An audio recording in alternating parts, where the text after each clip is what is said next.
Well, greetings, all friends. Some of you know me, some of you don't. My name is J.Tansey. I'm one of the teaching faculty and a current board member here at the Viktor Frankl Institute. And I'm just really so pleased to have brought my friends along to share with us today some of the work that they've been doing. When the board and the planning committee identified that this conference was about building bridges of connection, it was just such a perfect opportunity to bring into the logotherapy community this connection with these two wonderful people and scholars that I have been privileged to get to know over the last few years, facilitated by Zoom conferencing during the pandemic and then persisting into ongoing deeply generative and hospitable friendships and relationships with both Alfred A.Denker and M.Groth, who will be speaking to us on the topic of some of these specific letters that have been translated around correspondence that engaged Viktor Frankl and Martin Heidegger. I wanted to start, though, just to kind of set a little bit of a stage for what I hope will be accomplished in a kind of meta sense in this meeting between us as we think about a meeting and the meetings, the words, the dialogue between Frankl and Heidegger. We often think about Frankl in terms of height psychology, which is important, but I wanted to draw your attention to some work from Doctor and the Soul, in which he talks about the existential of breadth, not breath, breadth, as it applies to community. So in Doctor and the Soul, so this was published in Austria just a few years actually before the correspondence with Heidegger. He says, life transcends itself not in length, in the sense of reproduction itself, but in height, by fulfilling values, or in breadth, in the community. Thus, the meaning of the human person as a personality points beyond its own limits toward community. In being directed toward community, the meaning of the individual transcends itself. To this extent, then, the value of the individual is dependent upon the community. But if the community itself is to have meaning, it cannot dispense with the individuality of the individuals that make it up. In the mass, the collective, on the other hand, the single unique existence is submerged, must be submerged, because uniqueness would be a disrupting factor in any mass. The meaning of the community is constituted by individuality, and the meaning of individuality by community. Frankl and Heidegger were both very much unique individuals. They were also and continue to be polarizing. Neither wanted to be gurus. They were committed to growth and dialogue and community. But there are groups, including in the broader existential therapy community, who have, for one reason or another, been reluctant to allow their perspectives to remain in the fold, so to speak. But we must allow ourselves to be disrupted by the face of the other, for the sake of our own self-transcendence. Those of you who know me are aware that one of my passion projects has been looking for people and groups around the world who share my interest in both the history of and contemporary applications of existential philosophy to healing, therapy, and therapeutics. In that search, I found Miles and Alfred, and they were open-armed. I like to think that in finding them and their finding me, that I mirror Frankl's deep curiosity, openness, and acceptance to hear and learn from others, including Martin Heidegger. And of note, their correspondence was during a time in the 1950s in which Heidegger's identification as a Nazi sympathizer and referral for denazification was part of his positionality. You will see that this did not in any way suppress Frankl's breadth work for building community. Let me share a bit on Alfred and Miles before I turn it over to them. Alfred Denker has his PhD from the University of Amsterdam and is the director of the Martin Heidegger Archive of Meeskirch and co-director of the Archivo Heidegger of the University of Meeskirch. Professor Denker has studied Heidegger's life and thought for 40 years. He has published 4 books on Heidegger and numerous articles. He is also the editor of a volume of Heidegger's collected works. He is co-founder and co-editor of the Heidegger-Jahrbuch and the Martin Heidegger Correspondence edition. In 2022, he founded the European Center for Heidegger Studies, and it is in this capacity that I came to know him on introduction from my also new friend Miles to a reading and discussion series on Heidegger's Zoolokon seminars, which were seminars delivered between 1959 through 1969 by Heidegger in the home of Swiss psychiatrist Medard Boss. The topic of Heidegger's Zoolokon seminars was Heidegger's ontology and phenomenology as it pertains to the theory and praxis of medicine, psychology, psychiatry, and psychotherapy. While I know many of the logotherapy community are aligned with the phenomenological approach of Husserl, I believe, along with my friend, Professor Janeta, who's here today and did a very nice talk yesterday on hermeneutics, that Heidegger has much to offer us as a logotherapy community. And to my dear friend, Professor Miles Groth. Miles is a professor of psychology emeritus at Wagner College in New York City, where he specialized in courses linking phenomenology, continental philosophy, and clinical psychology. He trained as a psychoanalyst and has been a Daseins analyst in private practice since 1985. He will be speaking further of Daseins analysis, an existential therapeutic approach that Frankl himself read and referenced in various and limited ways. Miles is founder of the American Daseins Analytic Institute. He is currently teaching and supervising Daseins analysis candidates in its certificate program. He has written extensively, is the author or editor of 18 books, 60 peer-reviewed articles, chapters on psychotherapy, continental philosophy, and numerous book reviews. I first met Miles when he and another dear friend of ours, Todd DuBose, gave a seminar on their short book, Dialogues on the Soul of Existential Therapy. I grabbed a bunch of Miles' books off my bookshelf. Miles could tell you that when I came to that seminar after reading their dialogue and asked to share what it meant to me, I wept from an overflow of deep feeling for their wisdom and hospitality.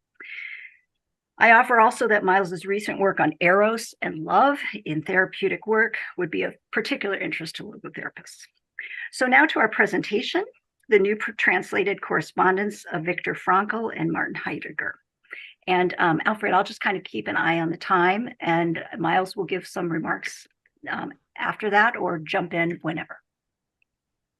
Okay, you can let the slides slide. I have a few things to say before we have a look at the letters.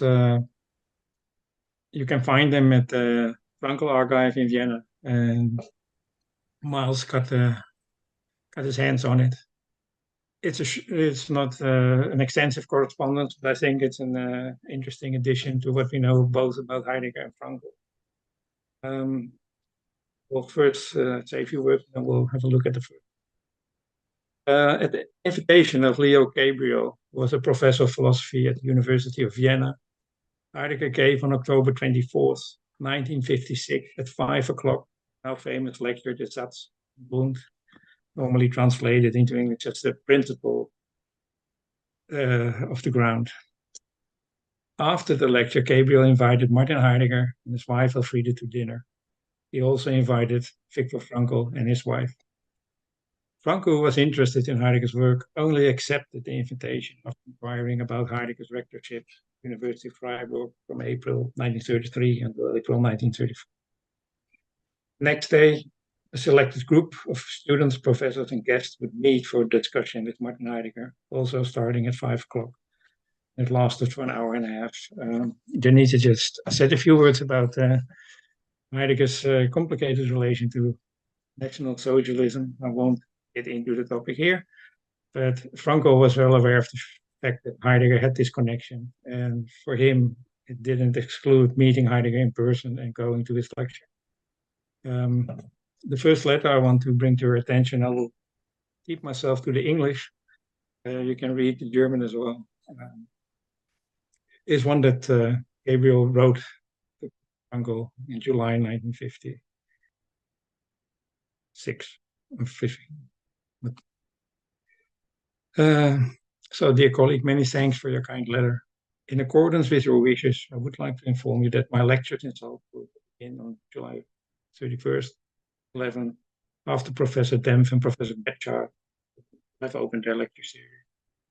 I will also be holding a seminar on Heidegger's Off the Beaten Track, probably with Heidegger's practice. Discussion with Martin Heidegger on the topic, the religious problem from the point of view of existential philosophy, and I do not know where Heidegger will live in Salzburg.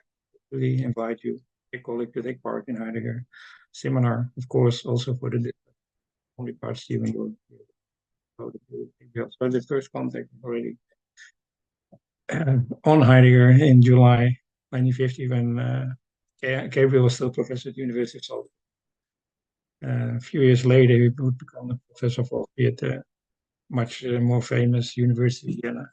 And he would invite Heidegger to give a talk in Vienna. The next one, probably.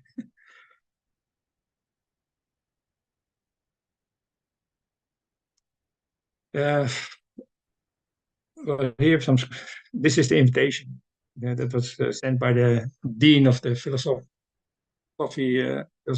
department, University of Vienna, and he invited also Viktor Frankl for Heidegger's talk as a guest. This is Frankl's copy, so he made a little drawing of Heidegger on the right, which is maybe nice to see. Maybe one day we can. It's probably stenography in which it is written, so we'll need to figure that out at some point. And the next one. This is the invitation for the discussion with Heidegger that I already mentioned. This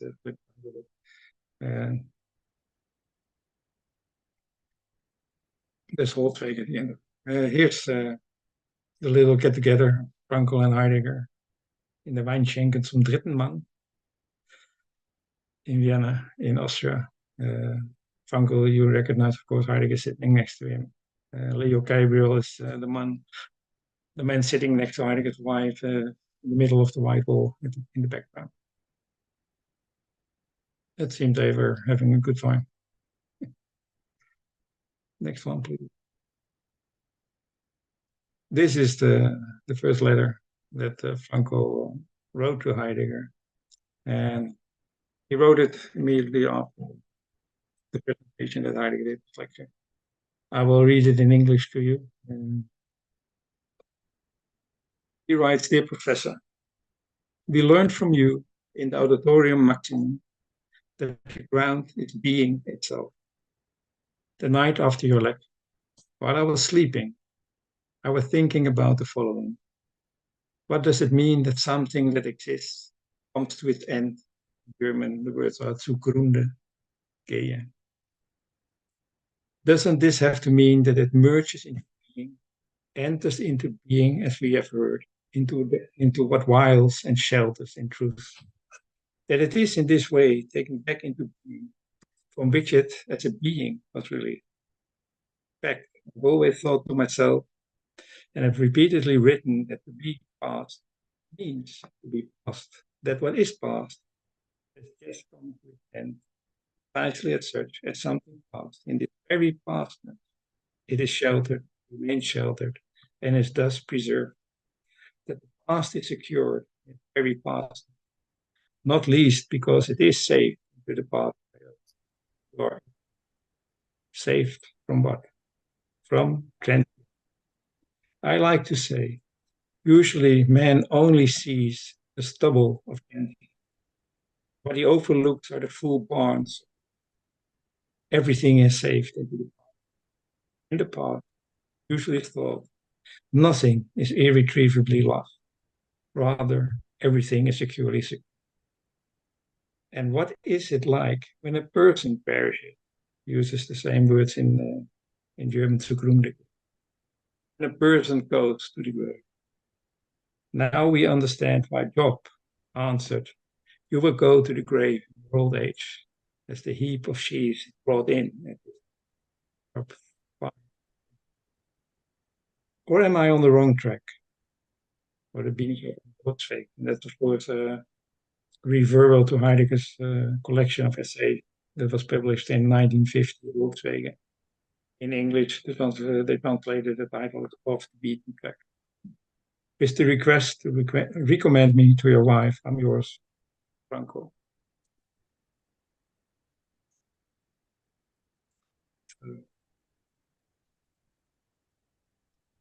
This is the second letter that Frankl wrote from November, 5th November 1956. I'll share the English with you again. Dear Professor Heidegger, we don't want to delay you any further and bother you too much. My wife and I just hope that you and your wife have a good trip home and don't hold us in bad memory. The two feuilletons about your lecture, one with 3 copies, the other with 2 copies, which I took the liberty of sending you, have probably found into your. I think we all really, really need your indulgence. Enclosed with this letter of mine are the photos that the creeping flashlights, I call these photographers, took about. I would like to ask you to return the enlargement. We'll also find M.Groth. Can we maybe even hope for a few lines in the free space?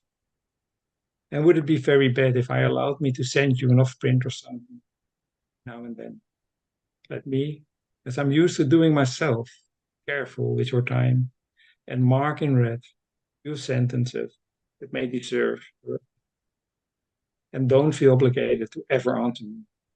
Otherwise, I will never feel entitled to write to you.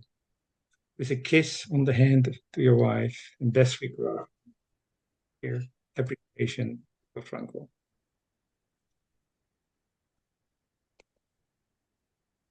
Oh, third one. We'll get to a letter of Heidegger to Frankl as well. Dear Professor, I hope the photos and the 3 articles about you that I sent to you have luckily come into your possession. Today I'm sending you, through which I'm probably accomplishing my role as your press, the only existing copy of a newspaper notice, the press, which was not published at all due to lack of space in the wake of the event in Hungary. You may remember that the Soviet Union invaded Hungary. Revolution. I would like to ask you to recommend me to your wife, and I also send greetings from my wife, really devoted one, Viktor. Here's the good. Okay. This is a letter that Alfred Heidegger, the wife of Martin Heidegger, wrote to Frankl. You will see why as I read it. Dear Professor Frankl, first of all, I would like to thank you very much for sending me 2 very well done flash photos. One of them is the one we saw.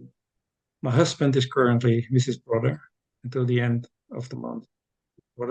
Fritz was living in Mesquier, and Heidegger would spend weeks on end there to work on his manuscript, which his brother was typing on a typewriter. And they would go over its transcriptions and make sure that they were correct. So after returning here, we'll also thank you and send back dedicated and law of the newspaper receipts, 2 copies of the Austrian new daily newspaper, but only 1 copy of the Weltpresse in the world. The other 2 you announced apparently got lost in the mail. We returned from the trip to Vienna, very fulfilled. I'd especially like to thank you and Professor Gabriel for your provisions and warm welcome. It is not my place to say anything about my husband's Vienna University circles. My husband. We're all deeply impressed, moved by the visual struggle of your neighbor people. The only consolation is to see how genuine, uncalled for helpfulness is at work everywhere, and especially in Europe. You are deeply committed to this only wish that the darkness everywhere in the world does not deepen. I am saddened that I've not yet been able. Thank Mr. and Mrs. Gabriel. Unfortunately, don't have the address. If you see him, I would like to ask you to pass on my thanks and being you and your lovely wife. That's with work and family. Alfred Heidegger.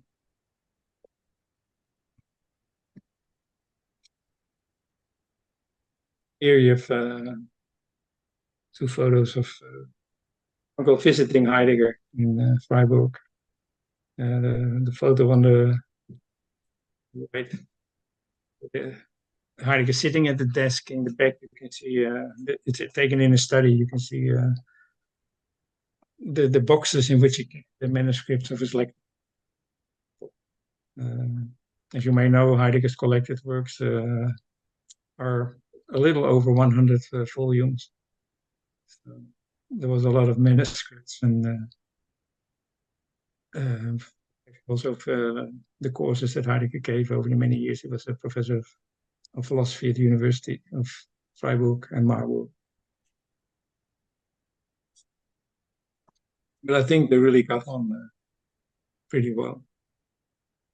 It's also saying something that Frankl would visit Heidegger at his house in Freiburg.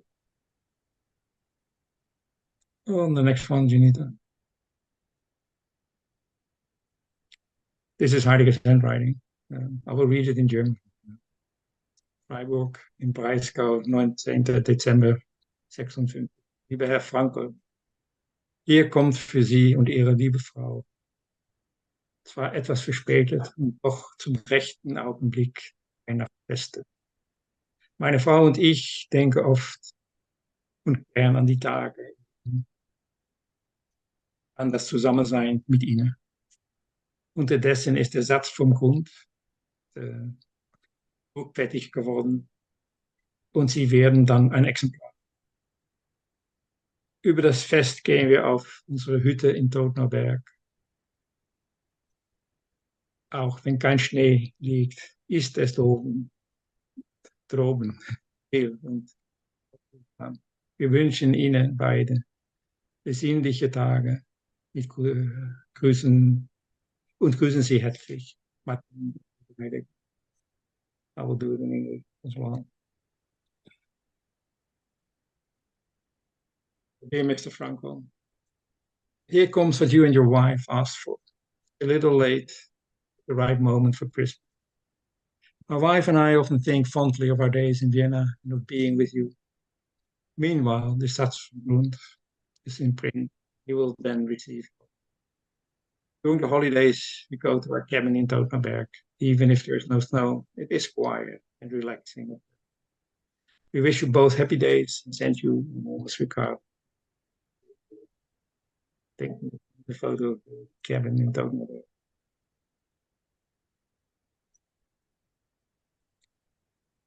This is the cabin in the middle here. It's Totnerberg is in the Black Forest. It's about 15 miles from Freiburg. And the cabin is now over 100 years old, and it's basically still the same as it was built. And it's if you're in the cabin, it's like a time. We sent this photo also to. He wrote here on the right, die Hütte, the cabin. The next one. Here's another one written by Heidegger.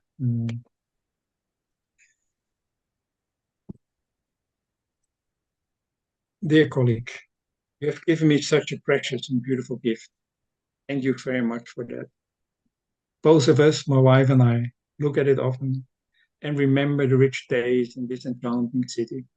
And of course, during the holidays, we want to study the text carefully. During the semester, I have to content myself with looking at the unusually good photos. I hope that despite the painful events in your neighbor state, you have a good job in the hospital and in your study. The pretty enlarged photo of the Huygens was signed and sent to you by post on December 19th. hope that it got into your hands correctly. Otherwise, I ask you to let me know so that we can complain to the post office. My wife and I greet you and your lovely wife with warm wishes. Yours, Martin Heidegger.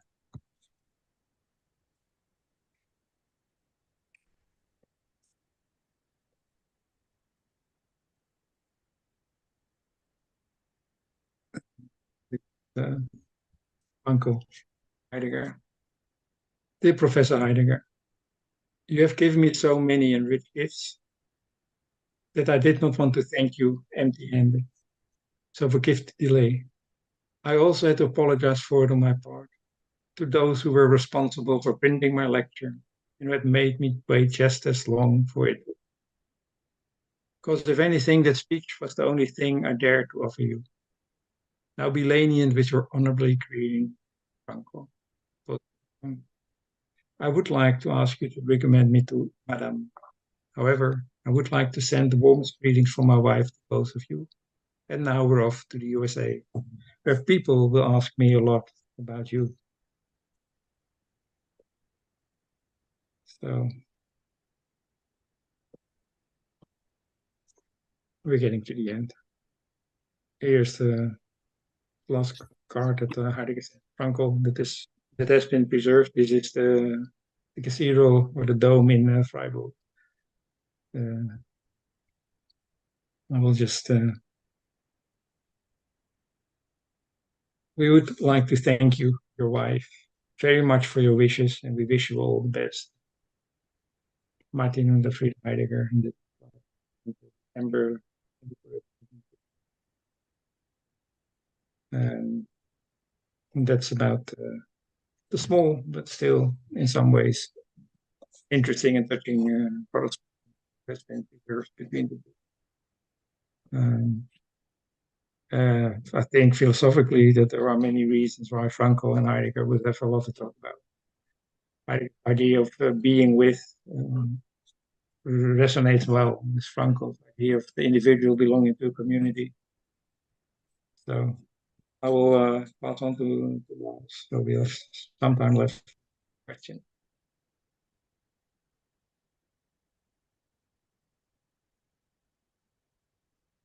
Yes, hello.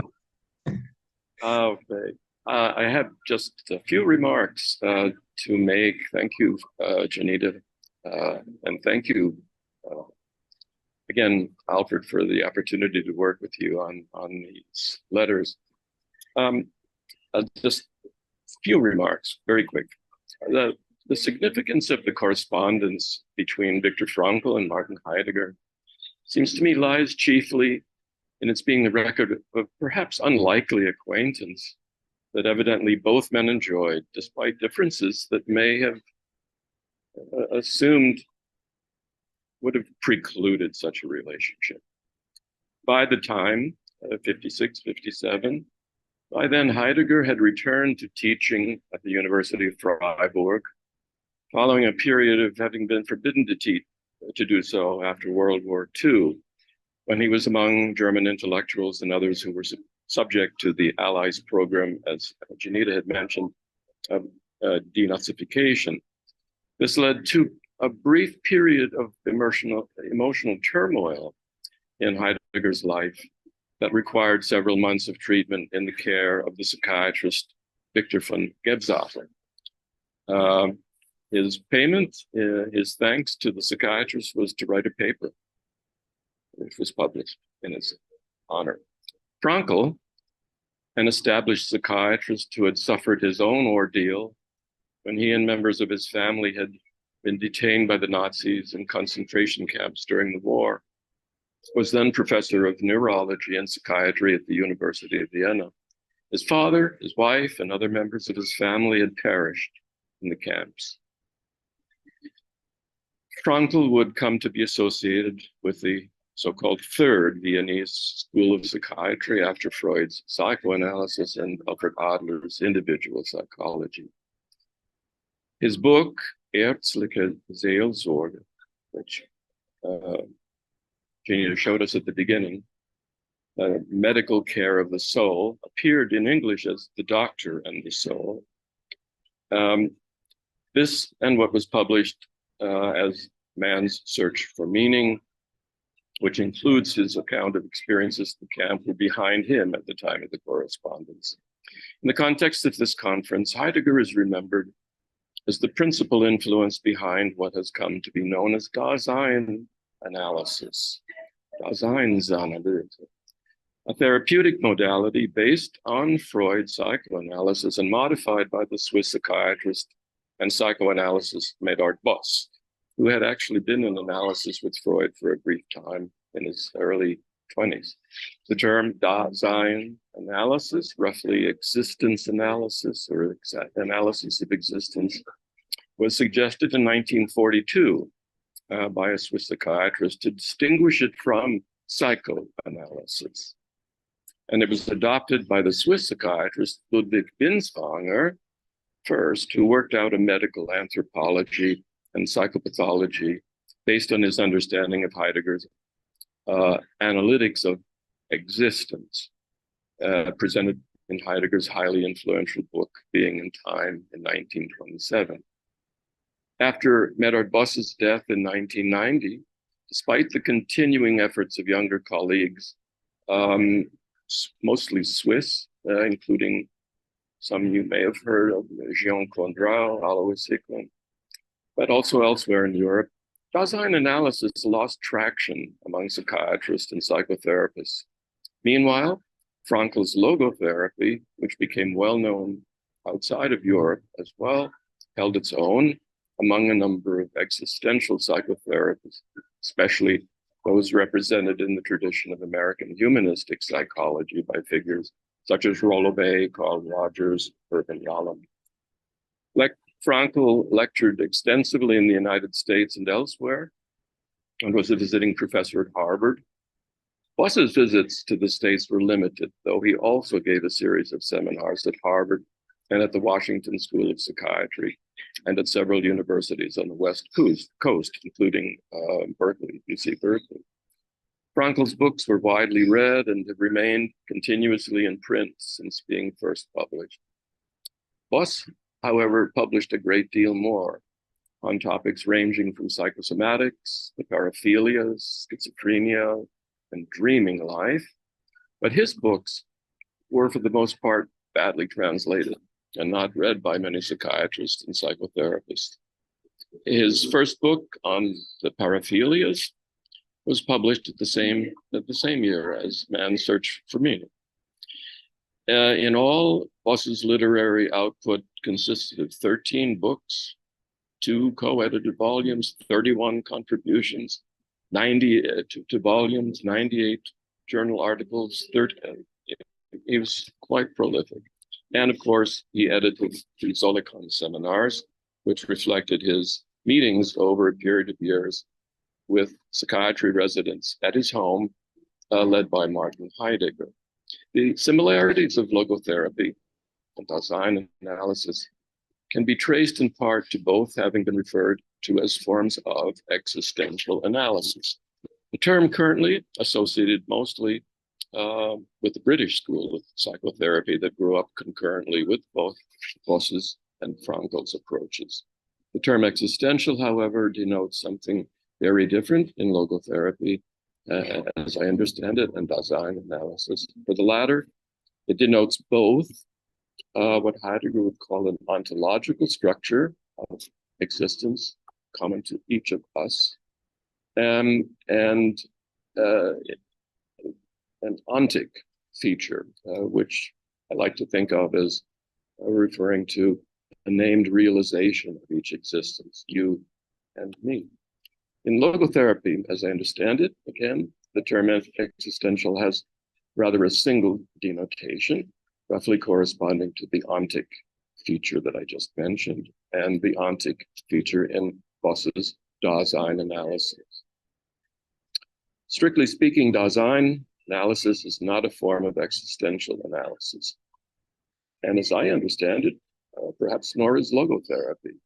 And perhaps would be better classified among the existential psychotherapies rather than broadly conceived.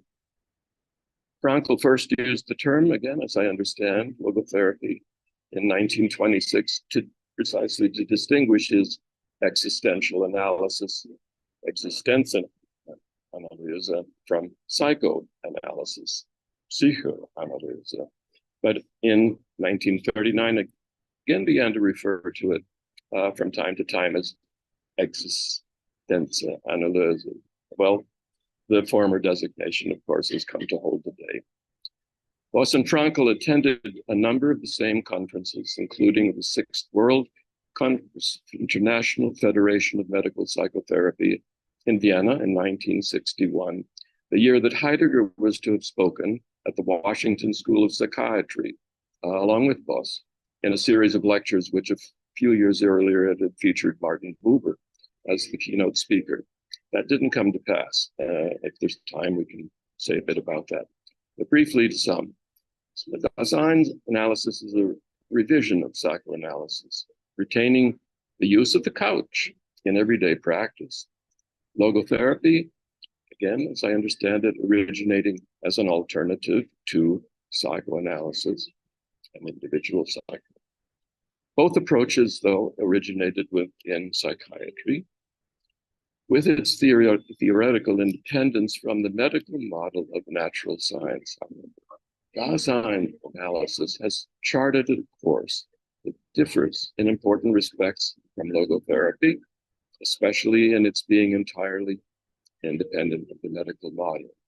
However, and this is most important, I think, in context of our discussion and the conference and the spirit of it, as Janeta has articulated it.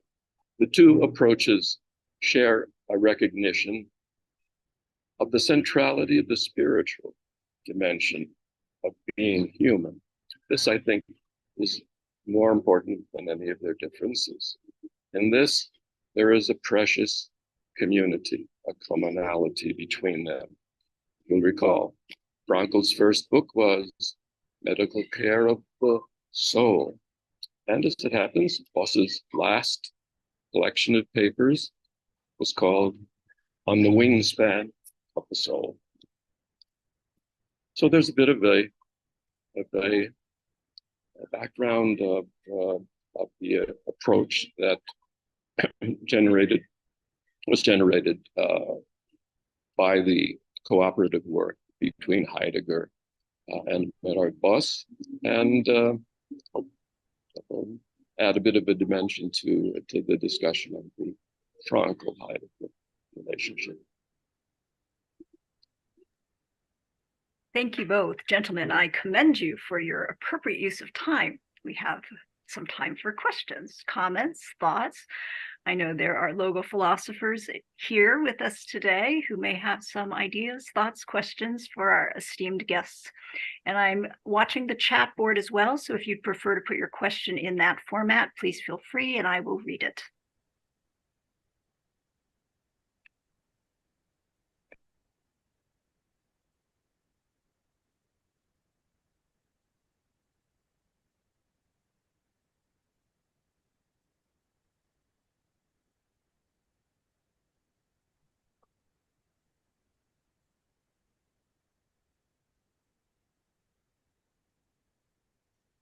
In the absence of pressing questions, let me ask one to my good friends. You know, one of the things the three of us have been exploring in a variety of settings are ways to increase dialogue amongst, groups that often don't speak to each other for a variety of reasons, some of which have to do with geography or language, culture. And I wonder if I could pose to both of you on behalf of the logotherapy community, what thoughts you have on how we can facilitate, in very practical ways, greater dialogue between the persons who share this commitment to the spiritual dimension of human healing. Well, Miles, as the older and senior partner, I want to go first. Yeah, it perhaps is, opportunistically the time that this is possible for the first time, given the events of the last years. We wouldn't be here together. I wouldn't know Janeta. I wouldn't have gotten to know Alfred because of the possibility of this kind of worldwide meeting. I'm in Brazil, by the way, and Alfred is in Spain, and Janeta is in the United States. So I would say to facilitate such a dialogue, a conversation. I think I like that word better than dialogue. A conversation, since it's really central to the whole notion of therapy in Dasein analysis as human to human. But this kind of forum might be the place to start, and perhaps plan for a meeting devoted to a discussion of Dasein analysis and logotherapy. So I'd be very, very bold to propose that and ask my friend Janeta to think about it. But that's my thought. Alfred, what do you think? Well, I agree in the essence with you. I think one of the things we've been doing in the last few years is these round tables. And the idea of the round table is that people from different backgrounds, can be psychiatry, can be existential psychotherapy, can be logotherapy, can meet and find an open space, basically, where you can talk about what unites you and what may make you differ from each other. But in a sense, we're all in the same boat. You're not the enemy. You're the friend that we need to go further and keep this kind of therapy available for people also in the future. So that's where I see simple possibilities, and Zoom is one of the possibilities that overcomes the huge distances that may be between us. We can all meet still within a time frame that everybody can more or less attend. I see the clock marching on, but I'm going to just jump ahead there. And there is an upcoming roundtable, and so I'm going to invite everyone who's here to come to it, and to contact Alfred and perhaps come and join us for that roundtable. I think it's in November. Not the exact date, I'm not sure of, but there's a start, Janeta. There's a start. Yes, thank you. In our last few minutes, I'm looking to some wonderful comments here that I just want to read, and I know the recording will stop. There might be a few minutes to tackle some of them. I'll start at, oh gosh, they're all great questions. And I just want to say to my logotherapy colleagues that Miles and I in particular have had long conversations on some of these things that you're raising. So I'd invite you to our tables. They are invigorating and they sharpen all of us. Anne-Marie notes that I once said to Alex Frankl that we have a nuos spirit, soma, and psyche. Alex corrected me and said that Frankl believed we are spiritual beings with a soma and psyche. Is this consistent with Dasein? It is not. In fact, this is one of the remarkable things about Dasein analysis. And I mentioned that Gauss had written on psychosomatics, and it was of great importance to him. But one of the things he learned from Heidegger, that this notion of a division of two kinds of materia, physical and psychical, is relatively new. And you probably no one would have known what you were trying focus on before the era of Descartes. And so the Dasein analytic approach starts with Dasein, with existence, which is neither reducible to the physical nor to the mental nor to the spiritual, but it's the presupposition for any of those considerations. So I think, again, my familiarity with logotherapy is not strong. There's some of it, but it's not strong. But I think you would find in Dasein analysis a talk about the bodying of existence, but you would not find talk about the body as distinct from the mental, as distinct from ideas somehow trapped in a psyche which would lead one to conclude that, in fact, if you would compare the psychoanalysis to Dasein analysis that both developed, it's psychoanalysis without the psyche. In that way, eliminating this reference to some realm that's somehow separated from the body. So there's that unity. I hope that responds briefly to the question of the psychosomatic. And he learned this, by the way, because he intensively worked with hundreds and hundreds and hundreds of individuals as a medical doctor, as a psychiatrist, on chronic and so-called psychosomatic ailments. So it came from a long experience. We decided there was a better way to begin. I see Charles has jumped on. Michael, I think that perhaps there's just the beginning of an answer to your question on some of the differences between Dasein's analysis and logotherapy. I want to just close perhaps with, there's a question about whether a link to the Heidegger-Jahrbuch article might be made available for further reading when it is published. Could you comment, Alfred, on when the publication of these letters is going to become available? The book is in print, so it should be sure before Christmas, but I think it might be in the next week or 2 weeks. Mm-hmm. It will be available, and I can send you the link for where you can obtain the yearbook from the publisher, and maybe you can share it then with your local therapy community. Yeah. We also have in there the correspondence between Heidegger and Binswanger. It may also be of interest, which is much more extensive because they met for many years, Heidegger and Binswanger. So that's no problem. David, you could reach out also directly to Alfred. I have both of their emails up and would encourage you. I have found them just remarkable conversation partners, very hospitable. Please reach out to them about their work, their seminars, their teaching, and just for great, as Miles said, conversations. Dita's question about enlarging on the notion of the groundless ground, I would love to hear the response to that, but I think it might exceed what we have in the minutes left. So I hope we can invite our colleagues again or look for more opportunities to have these kinds of conversations. Charles, how are we doing? You're doing great. We're a little bit over, but I think that's right on time. So thank you for what a wonderful presentation. Thank you so much. Hope to see you at the round table, all of you. Please come. Yeah, thank you very much. Which round thank you very table? much. Yeah. Oh, the Zolikon Seminars roundtable? Is that what you mean, Miles? Yes, Alfred knows the topic probably. I forgot. Oh, okay.